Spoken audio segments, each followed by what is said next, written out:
Good morning mga kababayan. Dito naman tayo, mag-usap-usap muna tayo at makinig tayo rito sa balita mga kababayan regarding sa flood control mga kababayan. Magandang umaga Luzon, Visayas at Mindanao. Good morning, good morning. Ito, pakinggan natin si Secretary Vince Dizon sa kanyang mga paliwanag mga kababayan. Term ng kontrata for example 250, 300 days.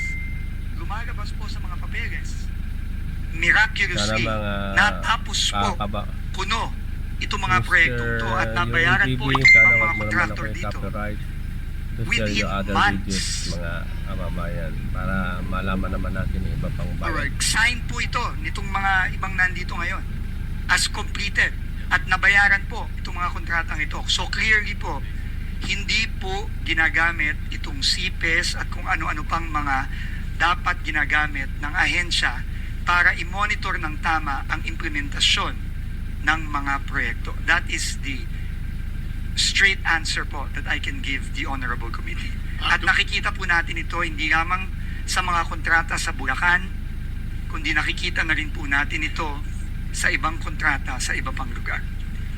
Actually, Mr. Chair, sa Bulacan, sa First District, araw lang po ang binibilang at nababayaran po ang contractor. And anyway, in the course of in your investigation, Mr. Chair, what are the ghost projects added to the list in the substandard? Right now po, we have received more than 100 reports already in only 2 weeks of ghost or very substandard projects. And right now po, ang track po ng bagong team sa DPWH ay unang-una dahil nga po nabuuna ng ating Pangulo ang Independent Commission for Infrastructure. Kami po ngayon ay very close coordination sa kanila. Bawat po project na nare-report, nagbubukas po kami ng case file dito. I-inspection po natin either personally or yung pong mga ibang kasama natin sa team. Ngayon po kasama na po ang members at team ng ICI, lalo na po ang special advisor ngayon ng ICI na si So ayan mga kababayan, kasama ng ICI ang independent body na in-create ng ating mahal na Pangulo. So investigate yung mga district engineers, mga politiko, lahat na sangkot dito sa flood control mga kababayan. So ipagdasal natin ang kanilang bigyan sila ng wisdom ng ating mahal na Pangulo, mahal na Panginoon mga kababayan, na mabigyan at mahatulan itong mga crooked na mga politiko, contractors, mga engineers, lahat na masangkot dito at sana masampahan talaga ng kaso. Sana kung may bitay itong kaso, wala kasing bitay, walang death penalty kayo. So sige mga kababayan, pakinggan natin ulit ICI na si ang mayor po ng Baguio City, si Mayor Benji Magalong. So, ganun po ang ginagawa natin at kapag nagbi-build up po tayo ng kaso, kada proyekto, ini-inspect po natin, chine-check ang records at pag meron pong nakitang klarong anomalya, either ghost o napaka-substandard at napatunayan po na meron pong mga contractor na nabayaran na kahit na hindi pa tapos or non-existent ang proyekto, immediately po bumubuo na po tayo ng kaso na either ifa-file or in this case po na nabuo na po ang komite, ang komisyon, pinapasa na po natin sa komisyon. Alright, Mr. Chair, bilisan na lamang po natin ang pagsasagot na po, Mr. Chair, kasi po marami po pong nakapila at only 2 minutes and 39 seconds. No, I understand po because you're explaining it properly. Ang tanong ko lamang po kasi, so, will you agree with me na may collusion po sa DPWH? Nandiyan po yung tinatawag na Bids and Awards Committee. Nandiyan po yung Technical Working Group na pwedeng harangin po kagad na, oops, may red flag pala ito. Uy, teka muna, meron mo pala ito mga substandard, meron pala ito mga ghost project, dapat di na po pinapalusot. Tama po ba? Dapat doon pa lamang po ay napigilan na. Tama po, Mr. Chair. Alright, let me go to... Meron po kayong mga listahan galing po sa SIAP. I'm sure binibigyan kayo ng SIAP na listahan, sabi ng GPBB, ng mga unsatisfactory, poor performance sa mga contractor. Bakit patuloy pa rin at hindi nakakansela ang lisensya? What is the reason? The list, Your Honor, is given to PDCB, the Philippine Domestic Contractors. Kindly identify yourself. I'm Pericles P. Dakay. I'm the chair of PCOT, Your Honor. Former chair? Chair. Yeah. Former. At aksyonan ang anumang mga kontraktor o isuspende, i-revoke ang kanilang lisensya. Tama po ba yun? Yes, Your Honor. Alright, bakit hindi nga po nasuspende, patuloy, lalo na po itong mga Disaya, nakakuha pa ng bilyon, daan-daang bilyong kontrata. What did you do? Complaint that is forwarded. So, for- kung wala pong complaint, hindi po kayo kikilos. Tama. Dahil walang complaint, hindi kikilos. Doon na black na poor performance yung kanilang trabaho, substandard, hindi po kayo kikilos. No, Your Honor. There was no report that was forwarded to us regarding substandard performance. Hindi kayo binigyan ng SIAP dahil ang GPBB saying na galing sa SIAP yung mga report ng substandard? Or are you... Kaya nga binibigyan ng kopya ng SIAP. No, Your Honor. Hindi kayo binibigyan. O siguro kasi busy lang din kayo sa paghahanap ng proyekto sa gobyerno. Kasi isa sa mga requirement dapat contractor ang mga board member ng PICAT. Mr. Chairman, I have for your information, I have filed a resolution to review. We have to review this law kasi kalukuhan po ito. It directly go against dito sa sinasabi nating conflict of interest. Ang ilang mga katanungan, direkta na sa mga tanong. Secretary Dizon, nabanggit ninyo, 100 ghost projects and substandard projects. Tama po ba yan? Opo, yun pa lang po ang natatanggap naming mga reports as In of the last, today. in the last, 2 weeks alone. meron na ba kayong findings? Sino-sino ang top 15 dun sa 100 mga substandard o kaya ghost projects? Ghost projects muna. Meron na po tayong Sino ang mga top notcher? Opo. Meron na po tayong ilang mga findings. Ito po ay ongoing ang ating case investigations, pero ang pwede ko pong sabihin ngayon, yung pong na-file nating kaso nung nakaraang Webes against 26 individuals, including 20 DPWH and former DPWH personnel, as well as several contractors. Kasama po dun sa mga na-discover nating ghost projects, unang-una po yung binisita ng ating Pangulo mismo sa Baliwag. Ito po ay ang contractor po dito ay Sims Construction. Meron din pong ghost project na pinilit na hinahabol kahit na last year pa po sinabi na completed na, pero na pag-alaman po natin na 3 weeks o 1 month ago lang nagsimula ulit ang trabaho para lang ipakita na merong project doon. Ito po ay sa Wawaw Builders, no? Grabe. At meron din po tayong kinasuhan sa St. Timothy Construction Company. Yun po ang mga contractor na nakasuhan na po natin as of now, pero kami po ngayon ay tuloy-tuloy pa rin po ang case build-up at pagbubuo ng kaso sa nakikipagtulungan po tayo ngayon sa ICI. St. Timothy. Opo. Sino ang contractor ng St. Timothy? Diskaya po. I think umabas na rin po yun Ay, dito sa mga hearings Yes. yung nakaraan.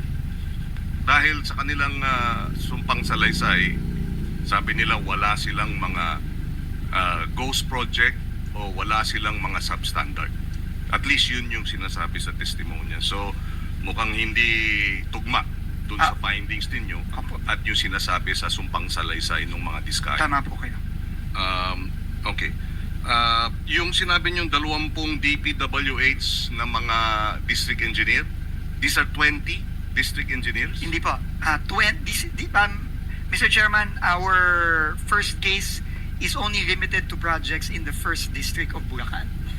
Yung pa lang po yun. No? 20 na pong katao ang nadamay sa isang kaso pa lang sa isang Kaso pa lang. District Engineering Office sa Bulacan. So dito sa 100 ghost projects at substandard, saang mga lugar ito? Iba-iba po, Mr. Chairman. No? Offhand. Offhand po, I can remember, meron pong mga reports tayo na nakuha sa La Union, sa Oriental Mindoro, sa Nueva Vizcaya, sa Eastern Samar, meron din pong mga ibang mga proyekto sa Mindanao. Pasensya na po, Mr. Chairman, hindi ko na po maalala sa dami, pero nakikita po natin na hindi lang po ito nakasentro sa Bulacan lang, kundi mukha pong buong bansa po ito. Mr.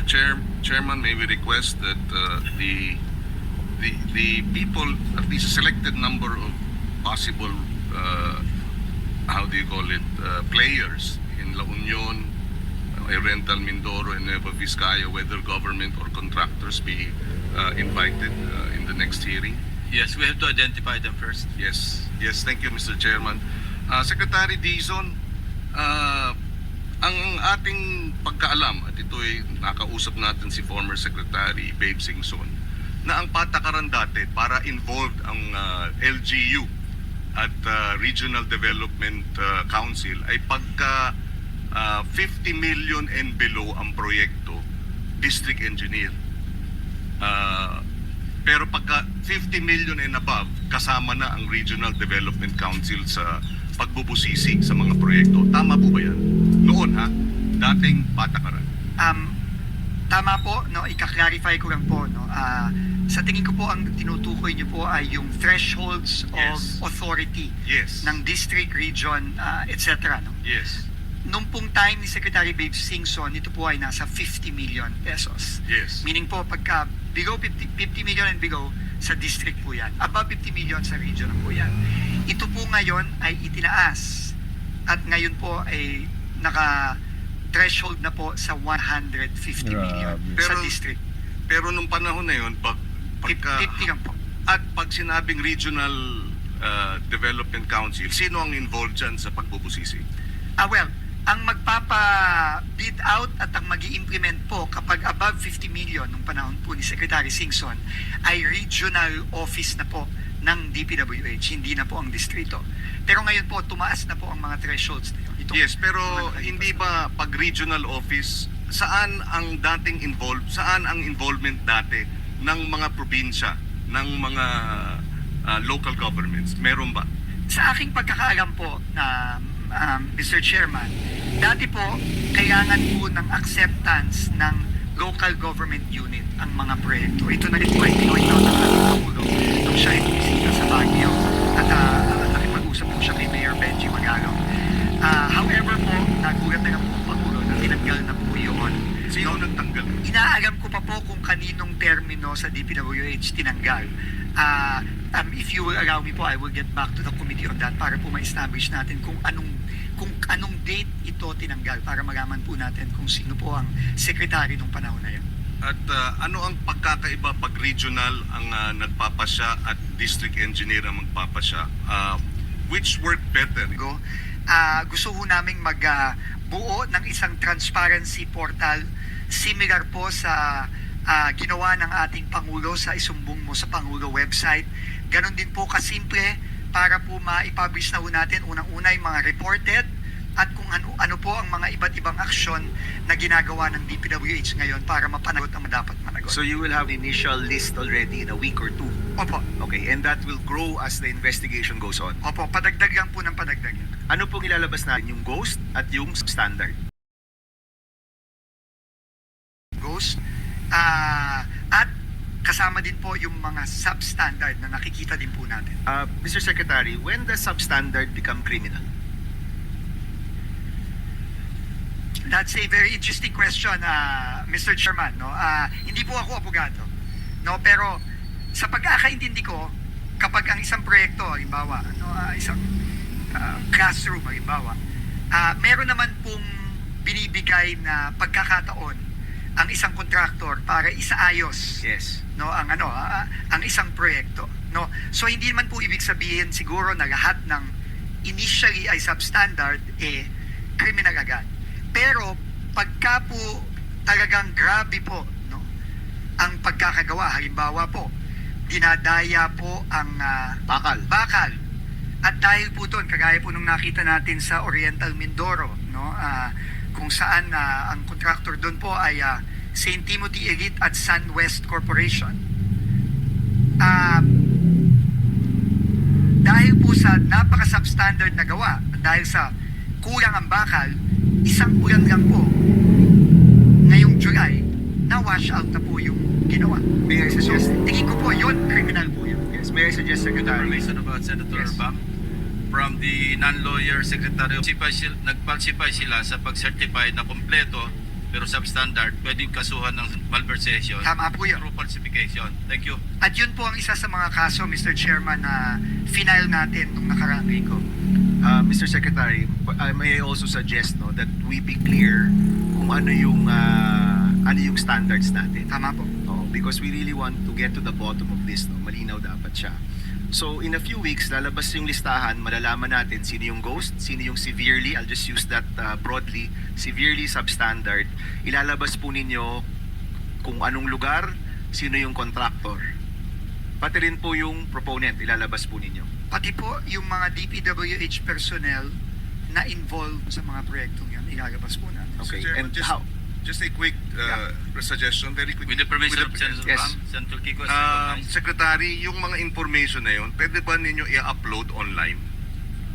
That is the plan po. Gagawa po tayo ng DPWH Transparency Portal para po makita po ng mga kababayan natin ano po ang nangyari sa mga proyektong to. And we will try to be as detailed as possible without naman po compromising the case that will be filed against these people eventually. Okay, question, Mr. Secretary. So once you've published, how long before cases are actually filed? You're just publishing your investigation. Wala pa yan mga kasong nakafile talaga ng DOJ, right? Have you coordinated with them kung gaano katagal bago mag-file ng kaso? Opo, sa ngayon po ang aming track ay kami po mismo ang nagfa-file ng kaso with the Office of the Ombudsman.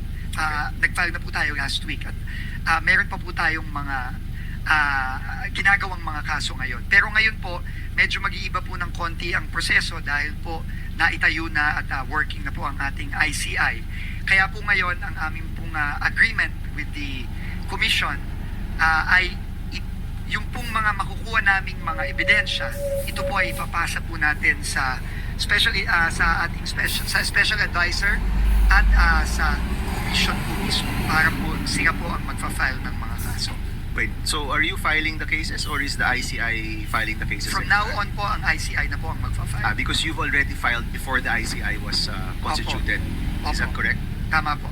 Okay, so lahat ng ebidensya, lahat ng laman ng inyong investigation will go to the ICI. You'll be publishing it para malaman ng publiko. At the same time, pupunta siya sa ICI, then the ICI will be in charge with filing with the Ombudsman or whatever court, no? Tama po, Mr. Chairman. Alright. Meron akong another topic, Mr. Secretary. Do you, in your estimation, meron bang bid rigging na nangyari? Absolutely, Mr. Chairman. Absolutely. Okay. Hindi po mangyayari ito kung wala pong kung malinis po at transparent ang proseso ng procurement at either the district levels or the regional levels. Mr. Chairman, Okay, hindi Secretary, po mangyayari. If bid rigging, in your estimation, bid rigging nangyari, at Bid tingin naman ng rigging. mga tao nangyari nga naman yung bid rigging, sa Bid Philippine rigging. Competition Act, meron pong mga provision po dyan tsaka penalties for bid rigging. No? At yung penalty po dyan is 100 to 250 million pesos per Wow, offense. ang laki. So I'm raising this because importante sa taong bayan, hindi lang na may makulong, Bid hindi lang rigging. na lahat ng involved ay makulong, pero Tama. mabalik rin yung pera. And this could possibly be a way for us to get that money back. No? Kasuhan natin through the Philippine Competition Act, the PCC, can motu proprio Philippine also do an Competition investigation. Pwedeng kasuhan ng bid rigging yung mga contractors, Bid i-fine rigging. sila ng hundreds of millions of pesos, baka sa dami ng offense, Bid umabot pa yan ng rigging. bilyon, at makuha natin yung perang kinuha nila sa bayan, no? So may I make that suggestion because so far hindi pa napag-uusapan yung bid rigging dito sa mga offenses na nangyari. And just to state, no, it was the Chancellor of MSU who is a competition expert who mentioned this to our office the other day. So isa pa po yung posibleng idagdag na ofensa dito po sa mga nangyari. And if the offenses umabot ka ng billions, baka may chance nga po tayong mabalik na yung perang yan at mapilitan po yung mga involved na magbenta ng kanilang mga ari-arian, Yun. magbenta ng mga assets para makuha po natin itong nawalang pera. Mr. Secretary. Mr. Chairman, I absolutely agree po. In fact, yung doon sa big rigging po, tatlo po yung kasong final namin last week. No? Violations of the Anti-Graft Corrupt and Practices Act, malversation through falsification of public documents. And pangatlo po, violations of the Government Procurement Act. Kasama na po dyan ang bid rigging. There are other penalties in the Philippine Competition Act. I Look at absolutely that. agree po. And if you ask my opinion po, lahat po ng pwede nating ibatong kaso sa kanila, dapat gawin po natin. Para hindi lang po mapanagot, pero maibalik po ang pera ng taong bayan. Thank you, Mr. Secretary. Senator